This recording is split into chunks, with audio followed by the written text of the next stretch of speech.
Dear student, हमारे आज का पॉइंट है solution. So a binary solution is a mixture of two or more substance whose composition can be varied within certain limits. A component which is present in a largest quantity known as solvent and lesser quantity considered as solute. So the solution in which water is the solvent considered as aqueous solution, or for example sodium chloride in water. Solvent is other than water considered as non-aqueous solution. Many types of the solvents are, for example, ether, benzene, carbon tetrachloride, etc. तो solution binary solution में solvent ज़्यादा quantity में होगा, largest quantity में, और थोड़ी quantity में आपके सॉल्यूट होते हैं। तो बाइनरी मीन्स टू कंपोनेंट से बनने वाले सॉल्यूशन। वो सॉल्यूशन जिनमें के सॉल्वेंट अगर वाटर है तो कंसीडर करेंगे एक्वस सॉल्यूशन को, अगर वाटर के अलावा कोई और है जैसे बेंजीन है तो कंसीडर करेंगे हम नॉन एक्वस सॉल्यूशन में। तो इस तरह से हम सॉल्यूशन को समझ सकते हैं। अब स्टूडेंट बात आती है कि टाइप ऑफ सॉल्यूशन। तो जैसे हमने आपको बताया कि सॉल्वेंट पे डिपेंड करता है कि किस टाइप के सॉल्यूशन है। तो मेनली 3 टाइप के सॉल्यूशन है आपके, गैसेस सॉल्यूशन, लिक्विड सॉल्यूशन और सॉलिड सॉल्यूशन। तो सबसे पहले हम बात करेंगे गैसेस सॉल्यूशन की।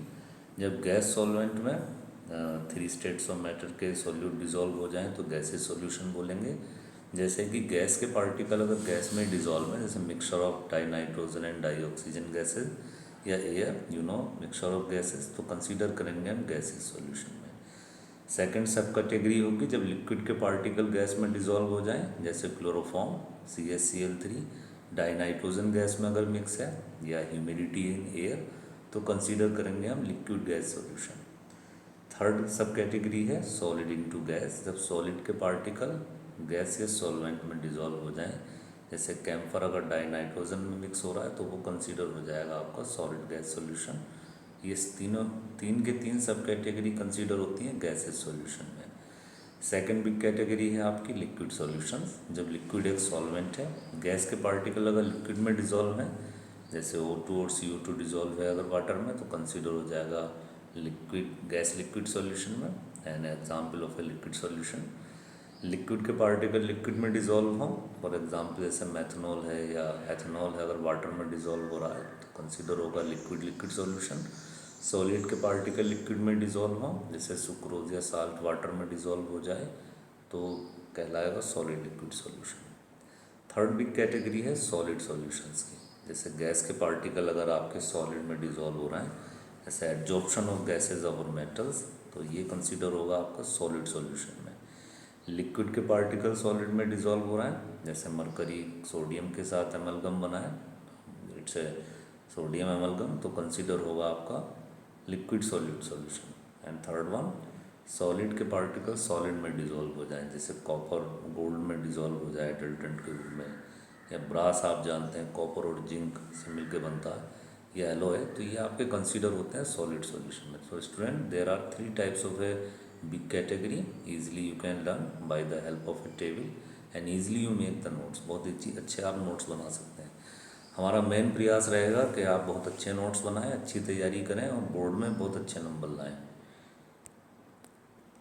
अब बहुत सारे हम न्यूमेरिकल पोर्शन, चूँकि लगभग 5 मार्क्स का क्वेश्चन जैसा ट्रेंड देखा गया बोर्ड एग्ज़ाम का इसमें से आता है, तो यहाँ स्टार्ट होता है आपका numerical portion, methods for expressing the concentration of solution और यूनिट ऑफ कंसंट्रेशन।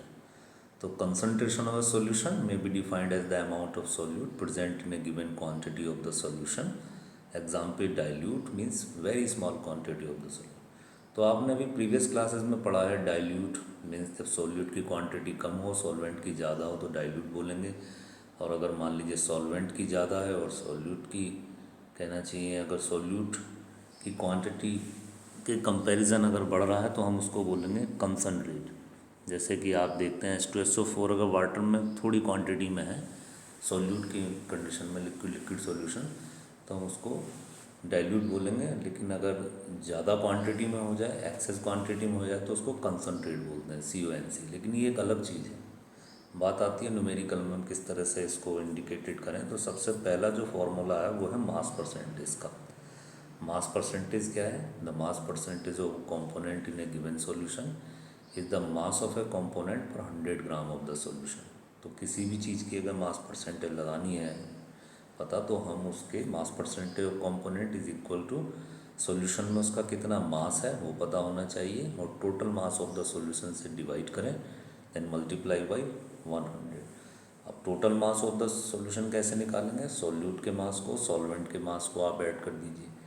अब कोई भी मास अगर पता लगाया जाए, मैक्सिमम केस में सोल्यूट का कंसंट्रेशन पता लगाया जाता है, तो सोल्यूट फॉर एग्जांपल जैसे 20 ग्राम 80 ग्राम वाटर में डिज़ोल्व है, हमें कंसंट्रेशन पता लगानी है कि 20 ग्राम जो पार्टिकल वाटर में डिज़ोल्व है तो 20 ग्राम उसकी कंसंट्रेशन हो गई, और पार्टिकल चूँकि 80 ग्राम सॉल्वेंट में है तो 18 ग्राम और प्लस 20 ग्राम तो is equal to 100 gram. Easily आप इस तरह से कंसंट्रेशन को पता लगा सकते हैं। स्टूडेंट एनसीईआरटी का एक क्वेश्चन है 2.1 में ले रहा हूँ आपको समझाने के लिए। ये क्वेश्चन है calculate the mass percentage of benzene and carbon tetrachloride if 22 gram of benzene is dissolve in 122 gram of carbon tetrachloride. तो सबसे पहले आप ये ध्यान रखिए कि जो भी फिगर दिया गया है उसको सबसे पहले लिखते हैं, और ये एक अच्छे मार्क्स लेने के लिए सबसे अच्छा तरीका होता है, बिल्कुल जैसे आप बोर्ड के डिस्प्ले में देख रहे हैं, ये आप अपनी हैबिट बना लीजिए, इसी तरह से लिखा करें। तो जो जो चीज़ गिवन है पहले वो, सबसे पहले हमें बेंजीन का मास दिया हुआ है 22 ग्राम, मास ऑफ कार्बन टेट्राक्लोराइड हमें गिवन है 120 ग्राम लिखिएगा। Total mass of the solution निकालें तो सॉल्यूट इसमें जो आपका बेंजीन है सॉल्वेंट को इसमें ऐड कर दीजिए, तो आ गया 144 ग्राम। अब वो कह रहे हैं कि मास परसेंटेज ऑफ बेंजीन निकालिए, तो बेंजीन का जो मास है 22, उसको टोटल मास ऑफ सॉल्यूशन 144 से डिवाइड कीजिए, देन मल्टीप्लाई बाई 100, तो आंसर आपका आ गया 15.28%। अब मास परसेंट ऑफ कार्बन टेट्राक्लोराइड निकालना है, तो एक तो इजी ट्रिक होगी कि आप 100 में से 15.28% लेस कर दीजिए तो भी आ जाएगा। एक तरीका होगा फॉर्मूले से निकालें, तो ये आपका होगा मास ऑफ कार्बन टेट्राक्लोराइड आप अपर साइड रख दीजिए 122, और total mass of the solution से डिवाइड कर दीजिए, देन मल्टीप्लाई बाई 100, तो ये आ गया आपका 84.72%। तो इस तरह से ये क्वेश्चन है जो आपका सॉल्व है डिस्प्ले पे। इस तरह से आपके मास परसेंटेज के क्वेश्चन आते हैं। नेक्स्ट जो है आपका थर्ड फार्मूला है मोलरिटी। मोलरिटी क्या है, it is the number of mole of the solute dissolve पर लीटर या 1000 मिलीलीटर ऑफ द सॉल्यूशन। तो सबसे पहले हमें मोल पता होने चाहिए, मोल को स्मॉल एन लेटर से इंडिकेट करते हैं, मास ऑफ सोल्यूट को मोलर मास से अगर डिवाइड कर दें तो मोल पता लग जाते हैं। देन मोलरिटी, मोलरिटी को कैपिटल एम लेटर से डिनोट करते हैं। मोल ऑफ सोल्यूट को वॉल्यूम ऑफ सॉल्यूशन जो मिलीलीटर में अगर दिया हुआ है तो 1000 से आप मल्टीप्लाई कर देते हैं अपर साइड, इस तरह से आ जाता है, मोलरिटी को निकाल सकते हैं। यूनिट जो है मोलरिटी की वो मोल पर लीटर है, और इसको जनरली क्यूबिक डेसी मोल पर क्यूबिक डेसीमीटर के द्वारा भी इंडिकेट किया जाता है। अब डिसएडवांटेज क्या है मोलरिटी का, कि मोलरिटी जो है चेंज हो जाती है टेम्परेचर के द्वारा, क्योंकि जब टेम्परेचर बढ़ेगा तो एक्सपेंड होंगे पार्टिकल, टेम्परेचर डिक्रीज होगा तो कॉन्ट्रैक्ट होंगे। तो मोलरिटी को ध्यान रखिएगा। थर्ड फार्मूला है मोलैलिटी, स्मॉल एम से डिनोटेड करते हैं। ये it is the number of mole of the solute dissolve पर 100 फॉर 1000 ग्राम और 1 kg ऑफ सॉल्वेंट। यहाँ स्टूडेंट कंफ्यूज हो जाते हैं, याद रखिए मोलरिटी डिपेंड करता है वॉल्यूम पे, वहीं मोलैलिटी डिपेंड करता है मास ऑफ सॉल्वेंट पे। तो इस चीज़ को आप अपने माइंड में रखिए, कंफ्यूज ना होइए, मोलैलिटी अलग चीज़ है, मोलैलिटी अलग चीज़ है। तो मोलैलिटी क्या है, इसका एडवांटेज क्या है कि मास ऑफ सॉल्वेंट आप जानते हैं बदलेगा नहीं, मास तो हमेशा इक्वल रहता है कांस्टेंट। तो मोलैलिटी ज़्यादा एक्यूरेट फिगर देता है कंपैरिजन देन मोलैलिटी, क्योंकि मोलैलिटी टेम्परेचर से बदल जाता है। इस तरह के क्वेश्चन भी बोर्ड एग्जाम में आ जाते हैं, पूछ लिए जाते हैं, तो बस ध्यान रखिएगा। क्यों, क्योंकि मोलैलिटी टेम्परेचर से बदलेगी लेकिन मोलैलिटी नहीं बदलेगी, और ये दोनों फॉर्मूले आप दिमाग में रखिए, इसी से ही क्वेश्चन बनते हैं। नेक्स्ट है स्टूडेंट एक फार्मूला मोल फ्रैक्शन, जिसको हम स्मॉल एक्स लेटर से डिनोटेड करते हैं। ये क्या है, ratio of number of moles of the one component to the total number of moles solute या सॉल्वेंट। मान लीजिए कोई ए सॉल्वेंट है और बी सॉल्यूट है, तो सबसे पहले मोल फ्रैक्शन निकालेंगे सॉल्वेंट की, तो जो उसके मोल हैं, मोल का फॉर्मूला भी आपने देखा ही है कि उसके मास को मोलिकुलर मास से डिवाइड करें। अब मोल ऑफ सॉल्वेंट निकालने के लिए दोनों के सॉल्वेंट जो मोल हैं उनसे डिवाइड कर दीजिए एक पर्टिकुलर मोल को। अब मोल फ्रैक्शन अगर आपको सोल्यूट की निकालनी है तो उसके मोल को सोल्यूट के मोल को आप मोल ऑफ सॉल्वेंट और मोल ऑफ सोल्यूट इससे डिवाइड, इस तरह से मोल फ्रैक्शन पता लग जाती है। हमेशा याद रखिए एक्स से प्लस एक्स भी जो होगा इक्वल 1 के होगा, किसी की भी वैल्यू निकालनी है तो 1 में से लेस कर दीजिए।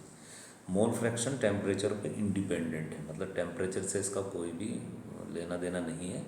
तो ये टोटल 4 फॉर्मूले हैं एनसीईआरटी में, जो मैक्सिमम क्वेश्चन है वो इसी पे हैं आपके। तो इन चारों फॉर्मूलों को याद रखिए और दिमाग में बिठाइए। ऐसा ये क्वेश्चन मैं आपको एनसीईआरटी का करा रहा हूँ जिससे आपको हेल्प मिलेगी स्टूडेंट। एंड सी आपकी ईआरटी बुक में क्वेश्चन है 2.8 जिनमें तीनों के तीनों फॉर्मूले यूज हो जाएंगे। क्वेश्चन है an antifreeze solution is prepared from 222.6 gram of ethylene glycol and 200 gram of water. अब इसमें डेंसिटी हमें दी हुई है।